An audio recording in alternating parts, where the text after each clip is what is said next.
Hi friends, எல்லாருக்கும் வணக்கம். இன்றைக்கி நம்ம கொண்டக்கடலை குருமா தான் பார்க்க போகிறோம். அதுக்கு தேவையான பொருள் தேங்காய், பொட்டுக்கடலை, சோம்பு, பச்சை மிளகாய். இது எல்லாத்தையும் ஒன்றா மிக்சியில் போட்டு அரைச்சி தனியாக எடுத்து வச்சுக்கோங்க.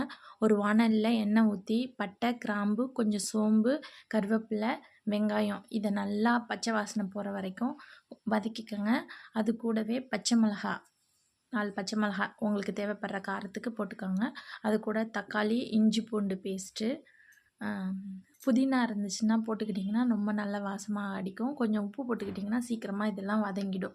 அப்புறம் மஞ்சத்தூள் தேவையான அளவு போட்டுக்கோங்க. அப்புறம் வேக வச்ச சன்னா நான் தனியாக எடுத்து வச்சுருந்தேன், அதையும் இந்த கூட ஒன்றா போட்டுட்டு, நம்ம அரைச்சி வச்சுருந்தோம்ல தேங்காய் பேஸ்ட்டு, அதையும் இது கூட ஒன்றா ஊற்றி தேவையான அளவு தண்ணி எடுத்து ஊற்றி கொதிக்க வச்சு எடுத்தோம்னா சுவையான வாசமான குருமா ரெடி. கொண்டக்கடலை குருமா. இது ரொட்டி, சப்பாத்தி, இட்லி, தோசை எதுக்கு வேணாலும் சாப்பிட்லாம்.